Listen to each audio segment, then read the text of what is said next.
우리나라의 대표적인 작가 황석영의 대표작 남포 가는 길이라고 하는 작품이 있습니다.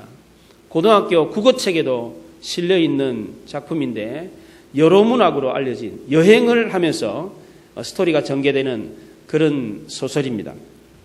시골에서 올라온 영달이라고 하는 청년이 공사판을 전전하면서 살았는데 공사판이 문을 닫자 먹고 살 길이 막막해졌습니다. 밀린 밥값을 내지 못하고 밥집에서 도망을 가다가 정씨라는 사람을 만났습니다. 이 정씨는 감옥에서 나와가지고 공사판을 이리저리 전전하면서 뜨내기 생활을 하다가 10년 만에 고향인 남포로 가는 길이었습니다. 영달도 이 정씨와 함께 정씨의 고향 남포로 동행을 했습니다. 가는 길에 서울식당이라고 하는 식당을 방문했는데 그 식당은 밥도 팔고 술도 팔고 매춘도 하는 그런 식당이었습니다. 그 식당 주인은 종업원으로 일하다가 도망간 백화로 가는 여자를 잡아주면 살해를 하겠다 그렇게 말을 했습니다. 영달과 정씨는 지나가는 길에 그 백화를 만났습니다. 그런데 그 백화의 지난 사연을 들어보니까 차마 팔아넘길 수가 없었습니다. 그래서 그 생각을 접고 이 세 사람이 정씨의 고향 남포로 동행을 하게 됩니다. 남포가는 기차 안에서 정씨가 자기의 고향 이야기를 아름답게 들려주었습니다. 그 이야기를 듣다 보니까 그 고향에 더 가고 싶은 생각이 들었습니다. 정씨가 말하는 이 남포는 마음의 고향, 정신적인 안식처를 의미하는 것이었습니다. 세 사람은 기차를 타고 남포에 도착을 했습니다. 그런데 안타깝게도 정씨의 고향인 남포가 없어져 버렸습니다. 정씨의 고향인 남포는 섬이었는데 육지에서 다리가 나아지는 바람에 유락시설이 많이 생겨가지고 옛날 그 산포의 아름다운 모습이 다 사라져 버렸습니다. 정씨는 너무나도 마음이 허탈했습니다. 내가 바라던 고향이 아닌데, 내가 그렇게 꿈꾸며 오고 싶어 했던 내 고향이 아닌데, 정씨는 고향이 없는 영달과 백합과 같이 자기도 고향이 없어져 버린 사람이 되었습니다. 그렇게 고향을 잃고 산포를 바라보고 있는데 흰 눈이 날리고 있었습니다. 산포에 덧없이 날리는 이 흰 눈은 우리의 인생과 같다는 것입니다. 정처 없이 이리저리 흩날리는 눈발처럼 그렇게 살다가 녹아서 시 없어져 버리는 것, 이것이 바로 인생이라는 것입니다. 어려운 환경 속에서도 열심히 살아보려고 애를 썼는데 인생의 마지막 종착지에 도달했는데 모두 다 허탈해합니다. 허망하다는 생각이 듭니다. 성경에 나오는 야곱이 바로 그런 경험을 했습니다. 팥죽 한 그릇을 팔아가지고 형의 장자의 명분을 샀던 야곱이 형이 자기를 죽이려고 하는 바람에 집을 뛰쳐나와 도망갈 수밖에 없었습니다. 삼촌 나반의 집에 가가지고 머슴살이를 시작했습니다. 삼촌 나반의 집에는 레아와 라헬이라고 하는 두 여자가 있었는데 야곱이 그 둘째 이 라헬에게 그냥 첫눈에 반해가지고 사랑에 빠지고 말았습니다. 사랑하는 여인 이 라헬을 얻기 위해서 7년 동안 열심히 일을 했습니다. 그렇게 7년이 지나서 드디어 결혼식을 거행했습니다. 결혼한 첫날 밤 그 여인과 함께 사랑하는 여인과 밤을 보내고 아침에 눈을 떴는데 사랑하는 여인 라헬이 아니고 그의 언니 뚱뚱하고 눈도 안 좋은 못생긴 레아가 있는 겁니다. 성경이 이렇게 말합니다. 야곱이 아침에 보니 레아라. 7년 동안 그렇게 정말 속된 말로 쇠가 빠지게 일을 해가지고 사랑하는 여인을 얻었는데 아침에 눈 뜨고 보니까 다른 여자인 거요. 얼마나 황당하고 허망하겠습니까? 내가 그렇게 꿈꿔왔던 그리던 산포를 향해 그렇게 열심히 고생하며 달려왔는데 당연히 산포인 줄 알았는데 보니까 흰 눈발이에요. 녹아서 없어지는 휘날리는 눈발이에요. 하나님, 나는 지금까지 최선을 다해서 살았습니다. 누구보다도 열심히 살았습니다. 누구보다도 착하게 양심적으로 살았습니다. 그런데 하나님의 대답은 너는 단지 울리는 괭가리에 불과해. 열심히 산다고 해서 인생 승리하는 게 아니야. 그렇게 말씀합니다. 오늘 본문 26절에 보십시오. 그러므로 나는 다름질하기를 향방 없는 것 같이 아니하고 싸우기를 허공을 치는 것 같이 아니하며 그랬습니다. 사람들이 열심히 살기는 사는데 방향이 없이 사는 사람이 있습니다. 열심히 인생과 싸웁니다.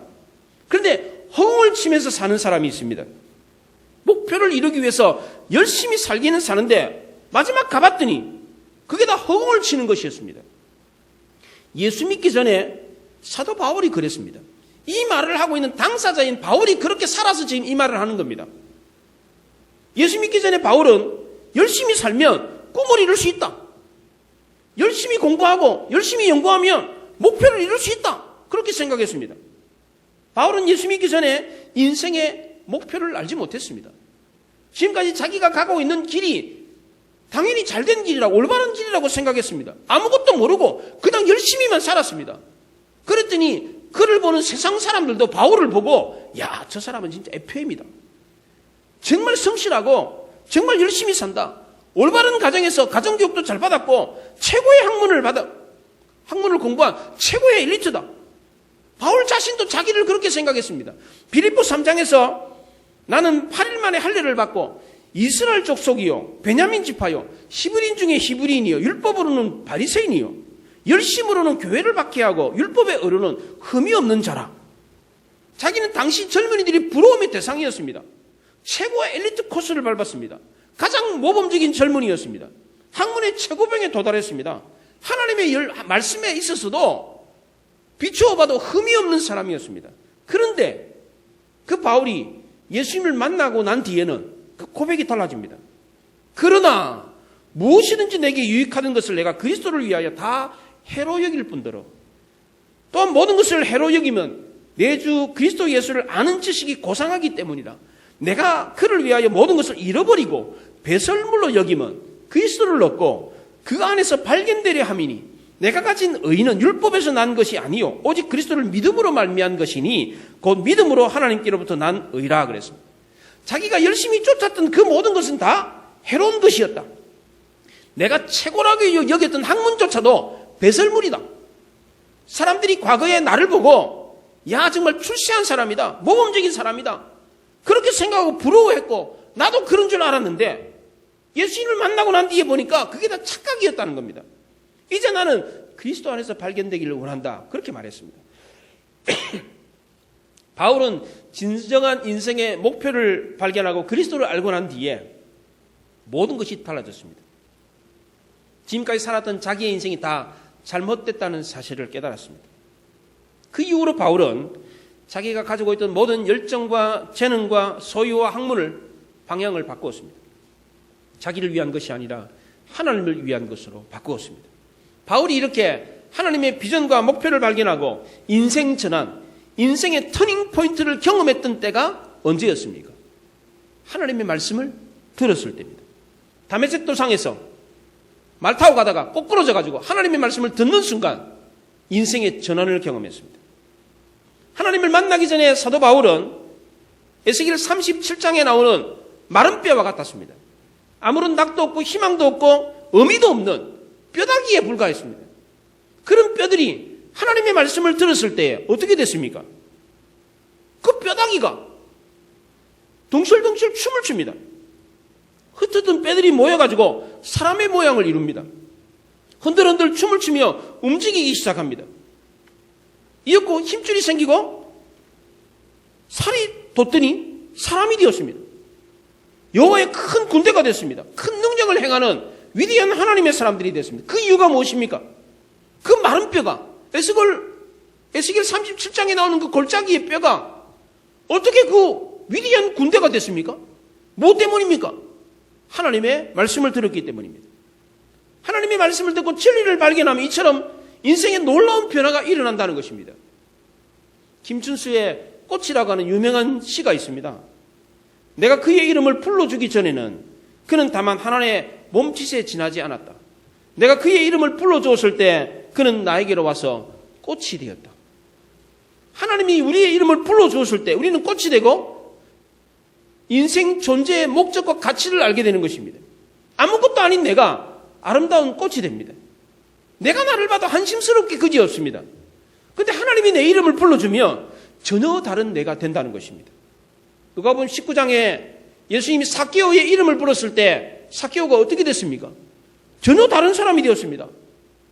평소에 삭개오는 키가 작다는 이유로 사람들의 놀림의 대상이었습니다. 세리를 하면서 매국노라고 하는 국민들의 지탄을 받았습니다. 혐오의 대상이었습니다. 이런 삭개오가 예수님의 음성을 들었을 때, 삭개오야 라고 하는 음성을 들었을 때 어떻게 됐습니까? 덩실덩실 춤을 추며 주님 앞에 나왔습니다. 주님, 저는 세리입니다. 사람들의 손가락질을 받는 매국노입니다. 노마의 앞잘비 노릇을 했습니다. 저는 저 나름대로 지금까지 열심히 살았습니다만 올바른 인생을 살지 못했습니다. 이제 알았습니다. 이제 앞으로 어떻게 살아야 될지 주님이 가르쳐 주십시오. 주님 앞에 나온 삭개오는 앞으로 미래에 어떻게 인생을 살아야 되는지를 알게 되었습니다. 인생에 대한 새로운 눈이 열렸습니다. 전혀 다른 방향으로 인생을 살게 되었습니다. 마른 뼈와 같은 삭개오가 하나님의 말씀을 듣는 순간 위대한 하나님의 사람이 되었습니다. 주님이 그의 이름을 불러주실 때 삭개오는 다시 살아났습니다. 큰 군대와 같은 위대한 일을 하는 하나님의 사람이 되었습니다. 이처럼 하나님은 전혀 가능성이 없는 사람들에게 희망을 불어넣어 주십니다. 태어나면서부터 병을 가진 사람, 오랫동안 만성적인 질병으로 고통당하는 사람, 의사도 여러 병원도 당신은 안 돼, 당신의 병은 고칠 수가 없어, 이런 부정적인 이야기를 들었던 사람들도 하나님을 만나게 되면 전혀 새로운 인생을 살게 된다는 것입니다. 하나님은 이처럼 연약하고 부족한 자들에게 삶의 의미와 존재의 가치를 부여해 주십니다. 왜 살아야 하는지를 가르쳐 주십니다. 이처럼 삶의 의미를 발견하는 사람들은 삶이 재미가 있습니다. 생동감이 넘칩니다. 왜 사는지를 아는 사람은 얼굴에 웃음꽃이 핍니다. 고난과 어려움을 겪어도 쉽게 넘어지지 않습니다. 거기에 굴복하지 않습니다. 예레미야 29장 11절에 여호와의 말씀이니라. 너희를 향한 나의 생각을 내가 안 하니 평안이요 재앙이 아니라 너희에게 미래와 희망을 주는 것이니라. 하나님의 말씀은 우리에게 평안을 주고 미래와 희망을 준답니다. 하나님은 그렇습니다. 우리에게 장래의 소망을 주십니다. 삶의 재앙이 아니라 꿈과 비전을 주십니다. 삶의 의미를 찾게 해주십니다. 인생의 의미가, 인생의 목적과 비전이 뭔지 이걸 알게 하시고 그 목적과 비전으로 우리의 삶을 이끌어 주신다는 것입니다. 그래서 미국의 세들백 교회의 니고렘 목사님은 목적이 이끄는 삶이라고 하는 베스트셀러 책을 썼습니다. 하나님이 우리를 불러주시면, 하나님이 우리를 만져주시면 우리는 목적이 이끄는 삶을 살 수 있다는 것입니다. 하나님이 불러주셔서 하나님의 목적을 따라서 사는 성도의 삶은 어떻게 됩니까? 사도 바울은 운동장에서 달리기 하는 운동선수를 통해 가지고 신앙생활이 뭔가, 성도가 어떻게 살아야 되는가를 설명을 했습니다. 운동장에서 달리기 하는 운동선수는 왜 뜁니까? 상을 위해서 뜁니다. 그 상이 무엇입니까? 오늘 25절에 썩지 아니할 것이다 그렇게 말을 했습니다. 디모데후서 4장에서는 의의 면류관이다. 야고보서 1장 12절에서는 생명의 면류관이다 그렇게 말을 했습니다. 바울은 이 영광스러운 면류관을 받기 위해서 모든 것을 다 행했습니다.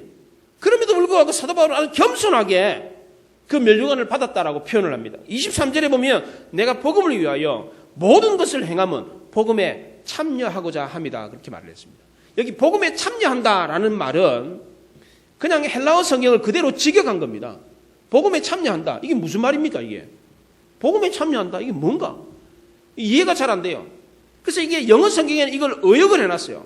뭐라고 번역을 했냐면 I may share in its blessing이라고 그랬습니다. 내가 그 축복들을 나누어 가질 수 있게 되었다. 그렇게 말을 했습니다. 내가 하나님께 부름을 받아가 하나님의 일을 하다 보니까 하나님이 주신 그 복을 나누어 가질 수 있게 돼. 덕분에 그 일을 하다 보니까 그 덕에 내가 하나님의 놀라운 복을 받게 되었다. 그렇게 말을 했습니다. 사도 바울은 그 당시 고린도 성도들에게 운동 경기를 이야기하면서 이 사실을 이야기합니다. 그 당시 로마 제국에는 4대 경기가 있었습니다. 이스트미안, 올림피안, 피티안, 네미안이라고 하는 4개의 3년마다 열리는 큰 경기가 있어요. 올림픽이 있지 않습니까? 이 올림픽이 우리는 지금 4년마다 하잖아요. 근데 그 당시에는 원래 3년마다 열렸어요. 올림픽도 그 로마의 그 4개 경기 중에 한 경기였습니다. 예? 그 올림픽 경기에서 운동장에서 운동하는 운동선수들이 바로 성도와 같다. 그 얘기를 하면서 우리의 신앙생활이 뭔가, 그 운동장에서 그 스튜디움, 그걸 스튜디움이라고 그러는데, 그 스튜디움이라고 하는 말은 원래 이게 경기장이라는 뜻인데, 지금은 경기장이라고 하는 뜻인데, 원래 스튜디움이라고 하는 그 말은 우리 200m 거리를 말합니다. 거리. 그걸 스타디움이라고 그래요. 근데 그게 그 200m 트랙이 만들어진 경기장이 스타디움이에요. 근데 그게 스타디움이라는 말이 지금은 경기장, 그런 어떤 운동장이라는 말로 그렇게 이해를 합니다. 그 경기장에서 열심히 운동하는 그 사람이 운동하는 이유가 뭡니까? 상 받기 위해서입니다. 우리 성도도 마찬가지로 상 받기 위해서 그 열심히 뛰어야 된다. 그 얘기를 합니다. 운동선수처럼 성도가 상 받기 위해서는 어떻게 해야 되느냐? 첫째는 달려야 됩니다. 24절에 보면 운동장에서 다름질하는 자들이 다 달릴지라도 오직 상 받는 사람은 한 사람인 줄을 너희가 알지 못한. 너희도 상을 받도록 이와 같이 다름질을 하라 그랬어요. 뛰지 않고 어떻게 상을 받습니까? 그렇잖아요. 상은 뛸에 대한 대가입니다. 안 뛰고 상 받는 경우는 없어요. 뛰라는 겁니다. 두 번째는 뛰기는 뛰되 제대로 뛰라는 겁니다. 26절에 보면 그러므로 나는 다름질하기를 향방 없는 것 같이 아니하고 싸우기를 허공을 치는 것 같이 아니하며 그랬습니다. 뛸 때에 뛰는 선수가 올바른 방향으로 뛰어야 돼요. 제가 초등학교 때 운동회를 하는데 그 릴레이 경기를 하는데 바톤을 잡고는 반대 방향으로 뛰는 거예요. 바톤 잡아가지고. 어떻게 되겠어요 그러면? 상 못 받는 거죠. 예. 그런 애가 있었어요. 그래서 그 운동장에 나가서 그 운동회는 다 웃은 기억이 나는데, 예. 열심히 뛴다고 해서 능사가 아니에요. 올바른 방향으로 트랙을 따라서 뛰어야 되죠. 또 허공을 치는 것 같이 하지 말아야 된다고 그랬습니다. 권투 선수가 격투기를 하는데, 예, 상대를 쳐야 된다. 허공을 치면 헛방이지 그거는. 예. 과거에 바울 자신이 그 경험을 했어요. 자신의 경험을 바탕으로 지금 이 얘기를 하고 있는 거예요. 바울은 과거에 열심히 뛰기는 뛰었습니다. 전력 질주를 했어요. 누구보다도 열심히 살았습니다. 바리새인 중에 바리새인이었습니다. 율법에 대해서 너무나도 열심히 과했습니다. 뛰기는 뛰었는데 어떻게 뛰었습니까? 반대 방향으로 뛰었습니다. 아니 뛰만 못했습니다. 오히려 예수 믿는 성도들을 핍박하고 박해하는 일을 해가지고 하나님을 대적하는 일을 했습니다. 그런 경험이 있었기 때문에 바울은 뭐라 그럽니까? 성도들에게 뛰기는 뛰되 제대로 뛰라는 겁니다. 세 번째는 상 받기 위해서 절제해야 된다 그렇게 말했습니다. 25절에 보면 이기기를 다투는 자마다 모든 일에 절제하나니 그들은 썩을 승리자의 관을 얻고자 하되 우리는 썩지 아니할 것을 얻고자 하노라. 썩을 면류관을 얻고자 저렇게 운동선수들도 절제하면서 저렇게 열심히 운동하는데 우리는 썩을 면류관이 아니고 영원히 썩지 않을 면류관을 받을 사람들이 절제하지 않을 수 있느냐? 그 얘기를 하고 있습니다. 마지막 네 번째로 상 받기 위해서는 복종해야 된다고 합니다. 27절에 보면 내가 내 몸을 쳐 복종하게 함은 내가 남에게 전파한 후에 자신이 도리어 버림을 당할까 두려워함이로다. 그렇게 말을 했습니다. 여기 복종하게 한다는 말은 노예가 되게 한다라는 뜻입니다. 사도 바울은 종종 자기 자신을 소개할 때에 하나님의 종이다 그렇게 소개를 했습니다. 거기에 쓰인 이 종이라는 단어는 헬라로 히페르테스라고 하는 단어인데 이 단어는 로마의 그 당시 전투선 갤리베 제일 밑창에서 노젓는 노예를 말합니다. 여러분 베너라는 영화 보셨습니까? 그 베너가 끌려가 가지고 그 로마의 전투선 갤리베 제일 밑창에서 이 북소리에 맞춰서 노를 젓는 노예 신세가 된 장면이 나옵니다. 쇠사슬에 매여 가지고 노를 젓는데 그 북치는 사람이 그 속도에 따라서 노를 져야 돼요. 자신의 의지는 하나도 없고 그냥 그 명령에 그 북소리의 명령에 따라서 노를 져야 되는 아무것도 하지 못해 쇠사슬에 매여가지고 시키는 대로 고스란히 해야 되는 그 사람이 바로 종이다. 내가 바로 그런 사람이다. 그렇게 소개를 했습니다. 이거는 비굴한 모습이 아니라 철저하게 하나님 앞에 복종하는 모습인 것입니다.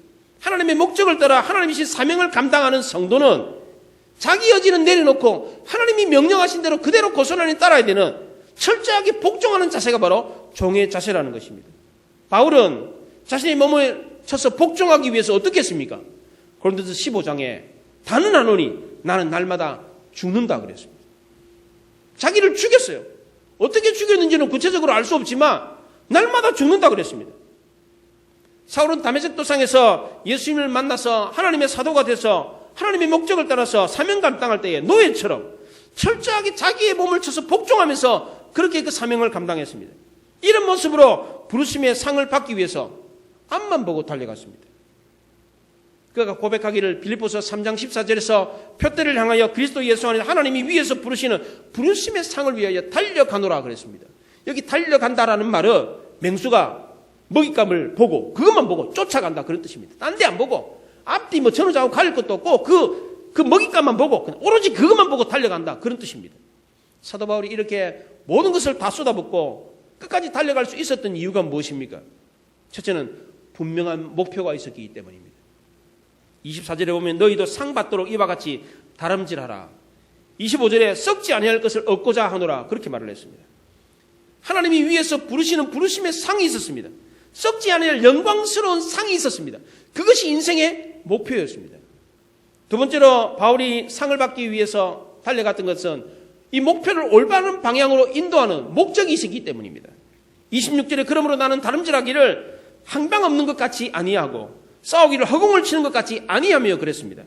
과거에 바울은 방향 없이 허공을 치며 목적도 없이 그렇게 살았습니다. 그냥 열심히만 살았습니다. 그러나 지금은 그렇지가 않습니다. 분명한 삶의 목적을 가지고 살고 있다는 것입니다. 매츠폭스라고 하는 신학자는 게으름을 극복하는 방법은 열심히 노력하는 것이 아니라 내 안에 있는 불꽃을 발견하는 것이다 그렇게 말을 했습니다. 내 안에 있는 불꽃을 발견하는 사람은 게으름을 극복할 수 있다는 것입니다. 열심히 한다고 해서 게으름을 극복하는 게 아니라는 거예요. 자기가 진정으로 해야 되는 것이 무엇인가를 발견한 사람이 게을러지지 않는다는 겁니다. 하나님께서 나를 통해서 하시고자 하는 일을 발견한 사람은 가슴이 뛰어서 가만히 있을 수가 없어요. 이 일이 무엇입니까? 바로 하나님이 나를 통해서 이루고자 하는 목적인 것입니다.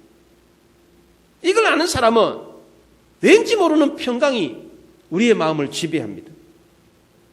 이런 사람이 바로 하나님의 목적을 발견한 사람입니다. 이런 사람은 허무감이 없는 타오르는 불꽃이 있습니다. 도저히 움직이지 않고서는 견딜 수 없는 뜨거움과 열정이 있습니다. 이런 사람이 바로 게으름을 극복한 사람입니다. 이런 사람은 가만히 있지 않습니다. 뭘 해도 합니다. 화장도 하지 않고 꾸미지도 않는 한 아가씨가 있었습니다. 엄마가 딸에게 야, 좀 꾸미고 다니라. 주위에 있는 주변 사람들도 야, 좀 예쁘게 하고 다니라. 그래도 이 아가씨는 아무런 반응이 없었습니다. 그런데 어느 날 갑자기 확 바뀌었어요. 안 하던 화장을 합니다. 엄마한테 돈을 달래가지고 옷을 사 입습니다. 안 읽던 시집을 들고 다녀요. 노래를 부릅니다. 그대 내게 행복을 주는 사람. 흥얼흥얼거리면서 노래를 부르고 다녀요. 왜 이러는 걸까요? 사랑하는 사람이 생겼기 때문입니다. 자신의 존재 이유와 목적을 발견했기 때문입니다. 우리 믿는 성도의 존재의 목적이 무엇입니까? 왜 삽니까? 돈 벌기 위해서 삽니까? 전에는 돈이 있어야 마음이 편했습니다. 돈이 없으면 마음이 불안하고 초조했습니다. 그래서 내 돈, 돈을 막 움켜쥐었습니다. 근데 하나님이 나를 붙들고 계시다. 하나님이 나를 도우신다. 이 사실을 깨닫고부터는 이런 불안과 초조가 사라졌습니다. 돈이 없어도 마음이 불안하지 않았습니다. 돈보다 더 안정적인 기둥과 같은 믿음을 붙잡았기 때문입니다.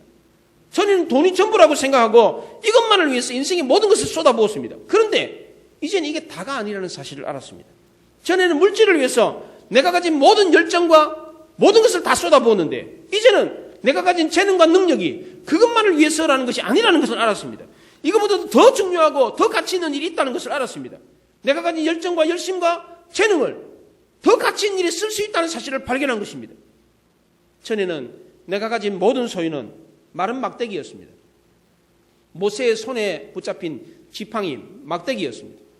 그런데 하나님의 목적을 발견하고 난 뒤부터는 모세의 지팡이는 모세의 지팡이가 아니라 하나님의 지팡이가 되었습니다. 모세가 80세에 미디안에서 하나님의 부르심을 받고 고향 자기가 살던 그 미디안을 떠나서 애굽으로 갈 때에 그의 손에 쥔 지팡이는 모세의 지팡이가 아니라 하나님의 지팡이였습니다.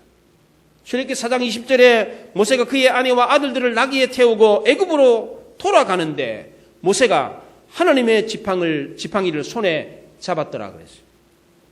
왜 모세의 지팡이가 하나님의 지팡이가 됐습니까?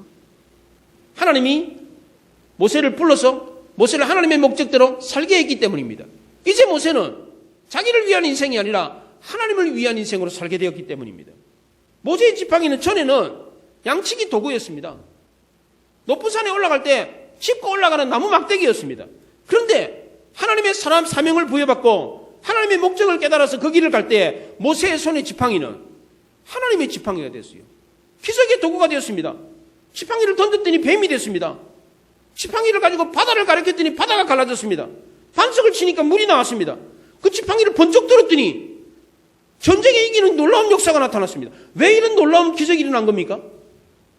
그 나무 막대기가 과거의 나무 막대기가 아니에요.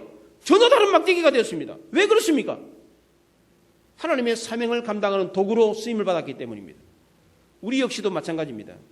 하나님께 들림받으면 기적의 도구가 될 수가 있습니다. 아주 평범한 사람이라고 할지라도, 아니 다른 사람보다도 더 형편없는 사람이라고 할지라도 하나님의 손에 붙들림 받으면 놀라운 기적의 도구가 될 수 있다는 것입니다. 마지막 세 번째로 바울이 이 부르심의 상을 받기 위해서 죽기를 각오하고 마지막까지 달려갈 수 있었던 이유가 무엇입니까? 그것은 바로 하나님이 주실 상을 보았기 때문입니다. 고린도서 12장 2절에 사도 바울은 셋째 하늘에 끌려갔다 그랬습니다. 셋째 하늘이 뭡니까? 천국을 말합니다. 셋째 하늘에 끌려간 사람을 보았다 그렇게 말합니다. 그 사람이 누굽니까? 자기 자신입니다. 지금 자기 이야기를 겸손하게 하고 있는 것입니다. 실제로 바울은 천국을 보았습니다. 밤모섬에 유배가 가지고 요한계시록을 썼던 사도 요한이 천국을 보고 그 환상을 성경에 기록한 것이 요한계시록인 것처럼 사도 바울도 천국을 보았습니다. 낙원으로 끌려가 가지고 말로 표현할 수 없는 광경을 목격했습니다. 가히 말로 표현할 수 없는 것이기에 성도들한테 설명을 해봐야 무슨 말을 해도 성도들이 이해를 못할 것 같아서 아예 내가 입을 닫는다 그렇게 말을 했어요. 실제로 바울은 천국을 보았습니다. 그 천국에서 뭘 보았겠어요? 뭘 보았습니까? 하나님이 자기에게 주실 상급을 보았습니다. 그 면류관은 상상을 초월하는 것이었습니다. 자기가 한 일에 비하면 너무나도 과분한 것이었습니다. 제가 전에 그런 설명을 했어요. 교회에 휴지 하나 떨어져 있는데 그 휴지를 주워다가 쓰레기통에 넣었어요. 그럼 제가 그 성도님에게 수고하셨다고 돈으로 보상을 해준다면 얼마 주면 될까요? 허리 굽혀가지고 그거 주워다가 쓰레기통에 넣은 그 노동의 대가로 수고하셨다고 제가 돈을 준다면 얼마를 주면 될까요? 조지현 권사님 얼마 주면 되겠어요? 얼마 주면 딱 적당합니까? 100원? 1000원? 만원? 만원이면 좀 과하겠죠? 근데 하나님은 얼마 준다는 거예요? 내가 휴지 하나 허리 굽혀가지고 주워가지고 쓰레기통에 갖다 놨어. 하나님은 얼마 주겠어요? 1조 원을 준다는 거예요. 1조 원. 예를 들자면 1조 원. 그러면 상상이 갑니까 이게? 여러분 다시 하나 예를 들을게요. 길거리 가다가 모르는 사람한테 전도지 한 장을 줬어요. 그리고 그 사람이 전도지를 보고 감동을 받아서 교회를 왔네. 천국에 갔더니 야 네가 그 전도지 줘가지고 저 사람이 예수 믿어가지고 지금 여기 와 있다. 너 수고했다. 하나님이 상급을 주는데 얼마 줬겠어요 상급을? 얼마 줘서 성경에 나옵니다. 그 전도지 한 장 달랑 이렇게 교회 나오세요. 요거 손 딱 내면 요거 딱 했는데 예? 노동의 대가가 요거 자기가 쥐고 있는 거 탁 준 거 요거밖에 없는데 입으로는 교회 나오세요. 요 말하면서 교회 나오세요. 요거 딱 했는데 하나님이 얼마를 주세요? 성경에 나옵니다. 얼마 줍니까? 1,000원을 줍니다. 1,000원을. 1,000원가 한 영혼이 천하보다도 귀하다고 했으니까. 그 요구하는 바람에 한 생명이 죽기로 돌아온 거예요. 그 대가로 1,000원을 준다는 거. 1,000원을. 휴지 하나 주워가지고 쓰레기통에 넣었는데 1조 원을 준다니까요. 그걸 사도 바울이 천국에 가서 본 거예요. 그거 봤으니까 안 하겠어요? 자기가 한 노동의 대가가 너무 가분한 거예요. 그걸 보고 나는데 사도 바울이 뭐라 그럽니까? 그 천국 복음을 해서 자기가 모든 것을 행했다고 그럽니다. 모든 것을. 자기가 할 수 있는 모든 것을 행했대요. 그렇다면 사도 바울만 그걸 봤습니까? 우리는 못 봤습니까? 우리도 봤습니다. 제가 30대 초반에 청년들 데리고 우리 늘 1년에 2번씩 가는 소환도 선교 가가지고 마지막 날 집회 때 기도 모임을 하면서 기도를 하는데 그때는 제가 이제 교회를 사임하고 다른 교회 이제 청빙서를 내고 이제 기다리는 상황이 있었어요. 그래서 저는 청년들을 제가 가르쳤던 청년들은 없고 제 친구가 가르치는 청년들하고 같이 선교를 갔어요. 그리고 마지막 날 기도하는데 기도에 대했던 친구가 저한테 와가지고 뒤에 그냥 쭈그리고 앉아 있는데 저한테 와요. 야, 홍전사 나와서 기도 받으라. 아, 괜찮다. 나오라니까. 그래서 끌려 나갔어요. 나가지고 엎드렸는데 기도를 하는데 청년들이 그때 이제 삥 둘러가지고 이제 그냥 이런 의자가 아니고 그냥 마룻바닥이에요. 마룻바닥에 무릎을 꿇고 이제 기도를 하는데 주여 하면 기도하는데 청년들 중에는 눈 뜨고 기도한 청년들이 있었어요. 눈 뜨고. 그래서 손을 얹고 이제 기도를 하는데 다리가 쑥 빠져나왔어요. 제가 그 일이 있기 전에는 제가 바지 기장이 달랐어요. 4cm가 제가 왼쪽 다리가 짧았거든요. 4cm가 짧아가지고 왼쪽 다리 기장은 줄여야 돼요. 이게 같이 하면 밟혀요. 이게 밟혀가지고 이게 달아가지고 찢어져요. 이게. 그래서 바지 기장이 길이가 달라요. 이렇게 바지 길이가. 그런 바지를 입고 다녔어요. 그리고 신발도 왼쪽 신발에는 고무 밑창을 대가지고 그렇게 걸었다고요. 왼쪽으로 이렇게 쪼뿌덩쪼뿌덩하면서 이렇게 쩔룩쩔룩거리면서 그렇게 걸었어요. 예. 그런데 그때 기도 받는 엎드리라 그래서 엎드렸는데 제가 믿음이 있었겠어요? 기도하면 뭐 다리가 길어진다 믿음이 있었겠어요? 천만의 말씀. 믿음 없었어요. 그런 믿음 없었어요. 믿음 없으면 용서해 주십시오. 그러면서 막 눈물이 나오더라고. 그럼 엎드려 기도하는데 손을 얹고 딱 기도하는데 뒤에 청년들이 저는 못 봤지. 청년들이 봤는데 쑥 빠져나오더래. 다리가 쑥 빠져나오더래. 그걸 본 청년들은 지금도 가끔씩 만나면 저기 문화천 영광교회에 있어요. 그 친구들 가끔씩 만나면 지금도 그 얘기를 해요. 잊을 수가 없어요. 저도 그때 일을 생각하면 잊을 수가 없습니다. 그게 바로 천국을 본 것입니다. 누가복음 10장에 병든 자를 고치는 걸 보거든 하나님 나라가 가까이 왔느니라 그랬습니다. 누가복음 11장 20절에 귀신을 쫓아냈다며 하나님 나라가 이미 너에게 임하였느니라 그랬어요. 우리가 기도하면 병든 사람이 고침받고 귀신이 쫓겨가는 역사가 일어나요. 그걸 보면 하나님 나라가 임했다는 것을 알 수 있다는 겁니다. 천국을 보았다는 거예요. 그런 기적을 경험하면 천국이 임한 것을 볼 수 있다는 것입니다. 이렇게 천국을 확인한 사람은 어떻게 되겠어요? 천국을 확인했어요. 이렇게 지금 전기가 지금 왔다 갔다 해요. 지금. 천국을 확인한 사람은 어떻게 하겠습니까? 밭에 감추인 보화를 발견한 사람은 어떻게 했습니까? 그 당시에는 은행이 없어가지고 자기 집에 뭐 큰 기중품들을 큰 돌 밑에나 나무 밑에 숨겼어요. 근데 전쟁이 나가지고 그 가족들이 다 죽어버렸어요. 그 보물을 숨긴 사람들이 다 죽어버렸어. 그러니까 그 보물이 있는 장소를 아는 사람이 아무도 없는 거예요. 근데 어느 날 소장농이 밭을 갈다가 쟁기에 뭐가 덜커덕 걸리는 거예요. 파보니까 무슨 보물 상자가 하나 나오는데 보니까 열어보니까 보물이 가득한 거예요. 이 사람이 얼른 덮어두고 집에 가서 모든 걸 다 팔아가지고 그 밭을 샀어요. 그 당시에 법에는 그런 보물들이 나오는 경우가 종종 있었어요. 그랬을 경우에는 그 땅 주인이 그 보물 주인이 되는 것이었습니다. 그러니까 이 사람은 보물을 발견하고 온다는데 주인한테 말하지 않고 그 보물을 덮어놓고 집에 가가지고 모든 걸 다 팔아가지고 그 밭을 사는 거예요. 그게 무슨 얘기입니까? 천국의 이야기입니다. 천국을 발견한 사람은 어떡합니까? 자기의 모든 것을 다 들여가지고 그 천국을 사야 되는 겁니다. 그렇다면 이 땅을 사는 우리도 천국을 발견한 우리도 그러면 어떻게 해야 됩니까? 이방인의 사도로 부름을 받아가지고 하나님의 사명을 감당해서 살았던 바울, 천국을 보았던 그 바울은 어떻게 했습니까? 바울은 어떻게 했습니까? 갑자기 또 안 들리죠? 들려요? 네, 다시 들리네요. 아, 큰일 났네. 23절에 보면 천국 복음을 위해서 모든 것을 다 행했다고 합니다. 우리도 바울처럼 삶의 전부를 들여서 이 천국이라는 보물을 사야 하는 것입니다. 왜 그렇게 해야 됩니까? 저 천국에서 하나님께서 우리에게 주고자 하는 이 상은 상상을 초월하는 것이기 때문입니다. 그 무엇과도 비교할 수 없는 것이기 때문입니다. 내가 한 일에 대한 대가와는 비교가 안 되는 것입니다. 그냥 휴지 하나 주워가지고 쓰레기통에 넣었는데 1조 원을 주는 거예요, 이게. 누가 안 하겠어요? 만사를 제쳐놓고 그 일만 할 거예요. 그것이 무엇입니까? 썩지 않을 의의 면류관, 생명의 면류관, 영광의 면류관이라고 합니다. 사도 바울은 이 상을 받으려고 그것만 보고 죽기 살기로 죽음을 각오하면서 거기를 달려갔다고 합니다. 바울이 말하는 이 상은 받아도 그만, 안 받아도 그만이 아닙니다. 안 받으면 잠시 잠깐 후회하는 것이 아니라 영원히 후회하는 겁니다. 이를 갈면 땅을 치며 후회하는 것입니다. 제가 왼쪽 다리가 길어졌을 때 그 감격과 그 놀라움은 지금도 잊을 수가 없습니다. 그런데 그 놀라움은, 제가 경험했던 그 다리가 4cm 길어지는 그 놀라움은 천국에서 하나님께서 우리에게 주시는 그 상에 비하면, 축복에 비하면 맛보기입니다. 맛보기. 조금 맛본 거예요. 조금. 그 놀라운 감사와 감격.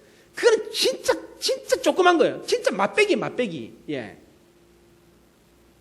저 천국에서 하나님께서 우리를 위해서 주고자 예비하고 있는 그 상은 상상을 초월하는 것입니다. 사도 바울은 이 놀라운 복을 보았기 때문에 한순간도 멈추지 않고 그 복을 잡으려고 쫓아갔다고 합니다. 이것만을 위해서 살았고, 그래서 마지막 눈을 감을 때 조금도 후회가 없었습니다. 너무나도 확실하고 분명한 진리였기 때문에 이것을 믿는 성도들에게, 지금 이 말을 듣는 성도들에게 뭐라 그럽니까? 강력하게 간곡한 말로 이렇게 말합니다. 너희들도 썩지 아니할 이 상을 받도록 다름질하라 그랬습니다. 사도 바울이 자신의 몸을 쳐서 복종하고 죽기를 각오하며 달려갔던 이 상은 바울 자신에게 인생의 표대였고 삶의 목적이었습니다. 이것은 사도 바울이 삶을 살면서 고난과 고비를 겪었을 때 이기게 하는 버팀목이었습니다. 우리에게도 이런 버팀목이 있어야 되지 않겠습니까? 이것이 있어야 어떤 고난도 어려움도 넉넉하게 이겨내고 신앙의 지조와 절개를 지킬 수가 있는 것입니다. 이것이 없다면 우리는 엉뚱한 목표를 찾아 쫓아가는 거예요. 갔더니 산포인 줄 알고 갔더니 그건 흰 눈발이에요. 나일인 줄 알고 봤더니 일어나 보니까 내하예요. 얼마나 황당해. 여러분 마지막 눈을 감기 전에 여러분들이 인생을 돌아볼 것 아닙니까? 70, 80 살다가 우리 다 이제 눈 감아야 되는데 마지막 뒤돌아봤을 때 열심히 살았어. 누구보다도 열심히 부지런히 성실하게 살았는데 뒤돌아보니까 산포인 줄 알았는데 흰 눈발이네. 아무것도 없네. 얼마나 황당하겠습니까? 잠시 잠깐의 후회가 아닙니다. 이거는. 그래서 사도 바울은 이 상을 받도록 다름질하라. 반드시 이 상을 받아야 된다. 그 얘기를 하고 있습니다. 우리 모두 사도 바울이 한눈 팔지 않고 그것만 보고 달려갔던 그 상을 받을 수 있기를 바랍니다. 인생에서 가장 가치 있고 값진 이 상을 받아들임으로 승리하는 여러분들이 되시기 바랍니다. 기도하십시다.